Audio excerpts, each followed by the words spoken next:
What's good, TMG fam? It's your boy L, and I'm back with another reaction, man. How y'all feel? Welcome back to the channel. Salute. Listen, man, we back with another dope, intriguing, incredible video, man. And that is, we about to check out the 10 most dangerous snipers in the world. Did you hear me? 10 most dangerous snipers in the world, man. Every time I think about snipers, man, I think about the movie Shooter with Mark Wahlberg and the old dude, when he goes see the old dude and he's like, world ain't what it seems, Gunny. And he look at his hand. That's like one of my favorite parts of that movie, man. Just worlds ain't what it seems. And Gunny pull his hand out and look at him and rub his hand. Like that's one of my favorite parts of the movie. But shout outs to that movie. I may fall asleep to watching that movie tonight. If you like me, you don't never finish a whole movie. You fall asleep to it. That's how hard I be going, bro. Like I turn a movie on and fall asleep to it. So I may fall asleep to that movie, man. And then we're gonna check out the 10 weakest, not the strongest, the 10 weakest military troops that put their country to shame. Wow. Somebody was pretty bold making this list right here, man. The 10 weakest military troops. That's one where, man, you make this video, they paying attention, they watching you at that point. So let's check out the videos, man. If you're new to the channel, please go ahead and hit the subscribe button and join the fam. Here we go. Shout out the riches. They blend into their environment, can sit unseen for days at a time, and cause panic once the enemy knows they are there. And I remember that, like, it was once that they was like, for training, like you train for like 8 hours how not to use the bathroom, or however many hours and not to use the bathroom. I just remember hearing that somewhere. Of course, we're talking about snipers. Since the invention of the firearm, these hidden hunters have stalked their enemies across the battlefield and racked up dozens or even hundreds of kills. From the highest scoring to the longest recorded kill, these snipers terrified their enemies and became legends in the process. But before you can pull the trigger, make sure you've hit that subscribe button if you haven't already. Carlos Hatcock. Other snipers have more kills or movies made about them, but Carlos Hatcock is a sniping legend. The Arkansas native was deadly with a rifle, and 93 confirmed kills during the Vietnam War proved this. 93 confirmed kills. I know they said others have more kills than him, but sheesh, that ain't nothing to sneeze at, fam. Like 93 kills, bro. Like that's the type of stuff that'll keep you up at night, man. My heart goes out to them dudes, because the ones who are still alive, who have all those confirmed kills and different things like that, it's gotta be tough to sleep for some, man. I'm not gonna say for all. Some of them can probably take you out and then go right to sleep peacefully. Just no problem. In fact, much of the way snipers are portrayed in Hollywood is directly inspired by Hatcock's exploits. There was a time he crawled for 4 days to get the perfect shot on an enemy general. There was the 5-day period he stalked and terrorized an enemy unit by killing all of their officers. There's even the engagement where he shot an enemy sniper right through his own scope. And actually, I thought that was just something on like the Shooter movie. That's probably where they got that from. Bro, he shot him through the psych. Oh my gosh, bro, that's woo! Bro. It inspired the famous scene from Saving Private Ryan. Aldebert's Valdrum. Carlos Hatcock isn't the only high-scoring American sniper to see action in Vietnam. Aldebert Valdron made his mark by being the highest-scoring U.S. sniper in that conflict while serving with the 9th Infantry Division. His 109 confirmed kills are made all the more impressive given he achieved that in only 8 months of service. Perhaps his most famous kill occurred while on a patrol boat. Waldron was able to kill an enemy sniper estimated to be 900 meters away. Craig Harrison. British sniper Craig Harrison has the fewest confirmed kills of anyone on this list, but we don't think he cares. You see, Harrison should be included in any discussion of the deadliest sniper because of what he did during service in Afghanistan. In November 2009, the now 42-year-old sniper sniped 2 Taliban fighters at an incredible range of 2,474 meters. In fact, the targets were so far away they were beyond the recommended range of his rifle, and the bullet took 6 seconds to reach its target. Amazing. Let's time that. Still,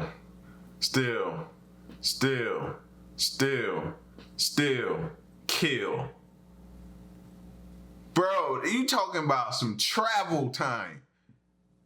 A bullet ain't traveling slow, so if we're to travel 6 seconds, look at all the coordinates, the wind speed, everything he had to take in account, the mathematics he had to apply in his head. Like, that's insane when you think about it. Chris Kyle. In terms of confirmed kills, he's the highest scoring American sniper of all time. Thanks to the movie American Sniper, pretty much great movie, by the way. Everyone knows the name Chris Kyle. The Texas native made his name during service in Iraq, where he is credited with 160 official kills. That number is believed to be much higher, but allegedly remains under wraps thanks to the Pentagon. In fact, during his service in Iraq, his reputation became so well known that the enemy eventually slapped an $80,000 bounty on his head. They never collected it, though. Zhang Taofang. This sniper saw action in the Korean War and is rated as the deadliest Chinese sniper ever with 214 kills. However, his score is often scrutinized as there were often no other people around to confirm the kill. Furthermore, and perhaps incredibly, Zhang reportedly achieved every one of his kills using a rifle that didn't have a scope. Not done there, he also allegedly achieved this tally all within 32 days on the front line.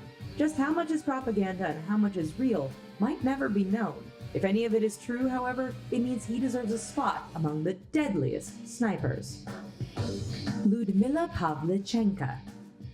It may be a job dominated by men, but Ludmila Pavlichenko shows that women can be just as deadly behind the trigger. When Germany invaded the Soviet Union in 1941, Pavlichenko had to work hard to convince recruiters she could serve. Given her chance, she didn't disappoint. Over the course of her service, she sniped 309 enemy soldiers. 309! Ew! Including 36 German snipers. That tally was enough not only to make her the highest scoring female Soviet sniper, but the highest scoring female sniper of all time. Talk about deadly. Over 300 confirmed kills. Was it confirmed? Let me back up. Okay, it didn't say confirmed, but I don't even care at that point, bro. Like, come on. But the highest scoring female sniper of all time. Matthäus Hetzenauer. Like the Soviet Union, the German army deployed many snipers to the front lines during the Second World War. Though they were never as famous as their Soviet counterparts, some were rather deadly at their trade. Take Matthäus Hetzenauer, for example. Born in Austria, he ended up serving in a German division where his skills with a rifle led to 345 kills. While Hetzenauer survived the war and received all sorts of medals for his exploits, we bet he'd trade all of that to avoid the 5 years he endured in a Soviet prisoner of war camp. Francis Pegamagabo. If you're looking for an example of a one-man army, this indigenous Canadian was it. Francis Pegamagabo served in the Canadian Expeditionary Force during the First World War. He saw action in numerous major battles and distinguished himself repeatedly. Behind the trigger, this soldier was deadly and racked up 378 kills during the war. This alone made him the highest scoring sniper in Canadian and First World War history. In addition to his kills, he is also credited with capturing 300 enemy soldiers throughout the war, an incredible feat. Ivan Sidorenko. The highest scoring Soviet sniper and runner-up when it comes to all-time deadliest marksman belongs to Ivan Sidorenko. He didn't actually start out the war as a sniper, but taught himself how to hunt the enemy. When his skill became evident to his leaders, Sirarenka was put in charge of training and organizing other sniper units. So how good was he? Well, he is credited with 500 kills over the course of the war. In addition, he was such a good shot that he was able to disable an enemy tank and 3 tractors just with a rifle. Like, what? Like, how do you even... Like, you out there, you just naked, pretty much. It don't even matter if you in a tank. You naked. You just out there for the kill, for him to pick you off. He picked off a tank with a right... Come on, man. Just naked out there, and the sniper's just picking you off. In a tank. Simo Hayoha. When you're nicknamed White Death, you must be good at killing people. Simo Hayoha was just that. During the Winter War against the Soviet Union, this Finnish sniper was credited with 505 confirmed kills. That is the highest record for any sniper ever. Dressed in his white winter camouflage and hidden among the Finnish wilderness, the White Death terrified Soviet soldiers to the point where they used counter-snipers and artillery barrages in areas they believed Hayoha was operating. Braving temperatures as low as -40 degrees, this record-holding sniper's war came to an end when he was wounded by an enemy's bullet. Oh yeah, I've heard about him.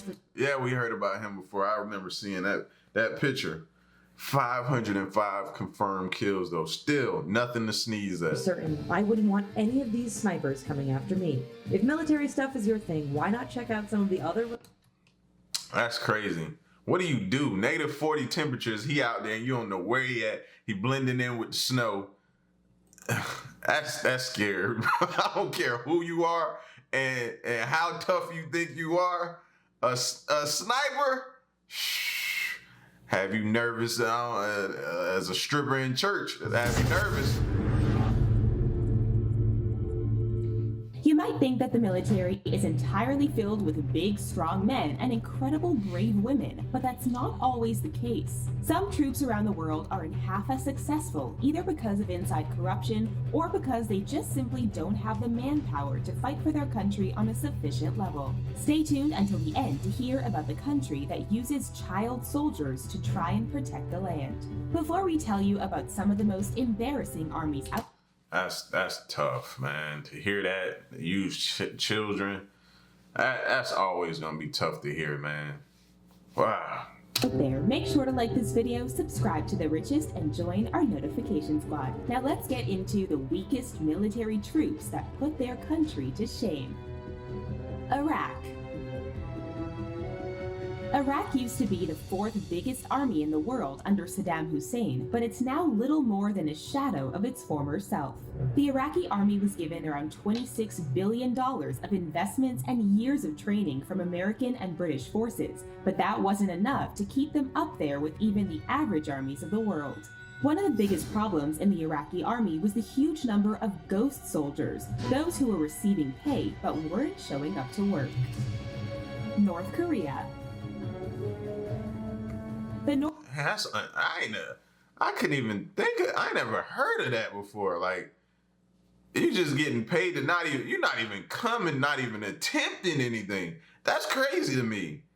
That's crazy to me. But that just goes to show you the shortage. That's got to speak to the shortage that they have. North Korean army might not seem like a threat to too many people because it's unlikely we'll ever face their land forces in person. And while we might already consider North Korea to be an embarrassment to the rest of the world, their military is even more of a laughingstock from the outside. Conscription to the army is a compulsory part of life in North Korea, so residents don't have a choice but to sign up. The horrendous conditions that they're put through, ranging from starvation to corruption and abuse, means that the rest of the world looks on sympathetically. Dang. Eritrea. Eritrea is widely considered to be the worst place in the world to join the army. It's another country to force its inhabitants to sign up, but there's no term of service, making it open-ended. In 2015, the United Nations Commission of Inquiry on Human Rights in Eritrea released a 500-page report detailing the systematic, widespread, and gross human rights violations that spurred thousands of people to flee the totalitarian East African country to get out of the army once and for all. And what makes matters worse is that the people forced into the army aren't even properly paid. They only receive a tiny amount of pocket money. Nigeria. It was only... That's crazy, man. When you force people against their will, then you don't even take care of them. At that, to add insult to injury. Like, you force them against their will, and then you don't even properly take care of them. That's just insane, man. That's why when people complain nowadays, you don't know how good you have it. When you sit around and complain, you honestly don't know how good you have it, bro. Think about what we just heard right there.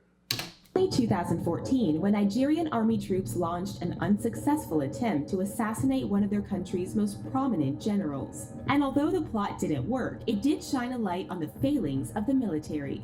At the time, the country was struggling with the recent abduction of 200 schoolgirls by the militant group Boko Haram. The attempted assassination was so badly done that the army was forced to deny it had attempted an attack in the first place. The only thing it really achieved was highlighting the low morale and poor capabilities of the 60,000-strong army. Costa Rica. Costa Rica would struggle if anyone wanted to attack it because it barely has an army. In fact, its army is so small that many people don't even think it exists nowadays, and many peace activists have praised the country for its absence of a military, which was formally removed in 1948.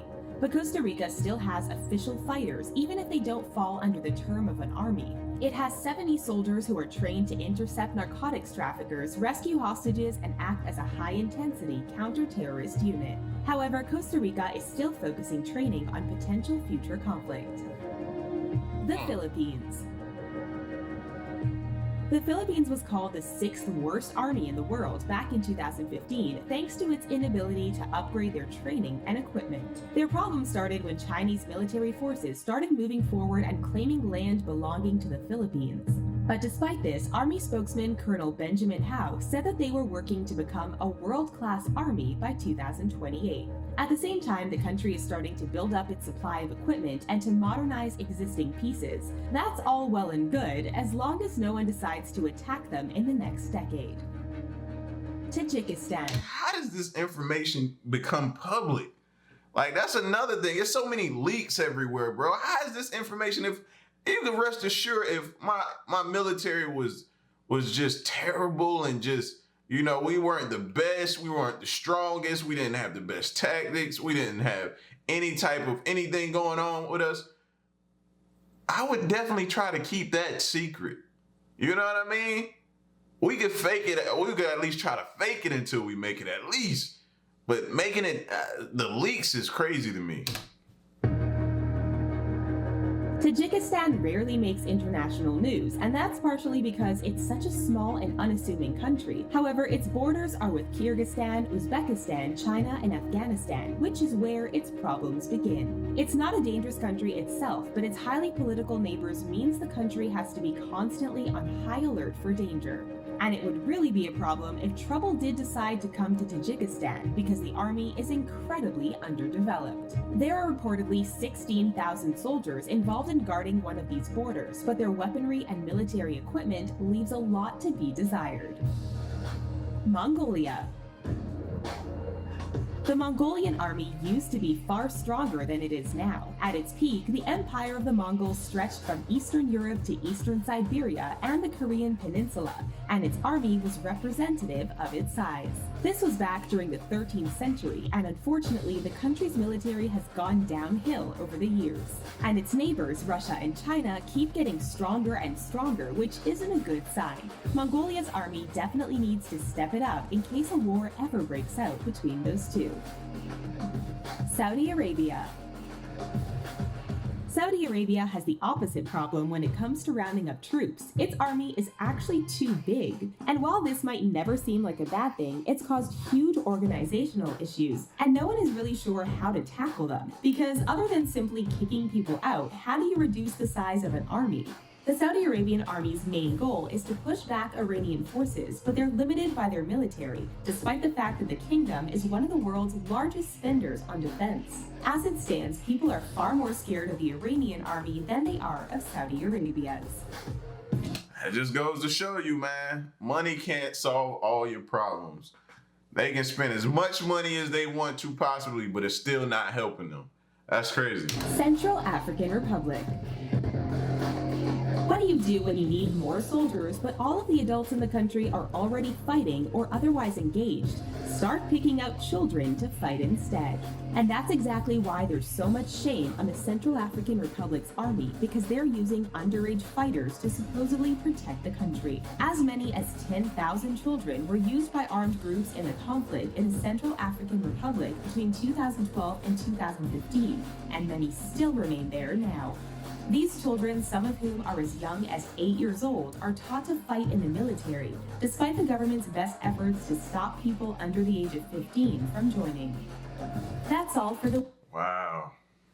So I echo the same thing I said earlier, man. When y'all think about it, and you're sitting around and you're complaining, oh, my cable ain't working, oh, man, I gotta go out here and I gotta get my own groceries because they don't deliver the groceries to me. Or, you know what I mean? Like, oh, this appliance don't work. Imagine what other people are going through sometimes, man. And we all do it.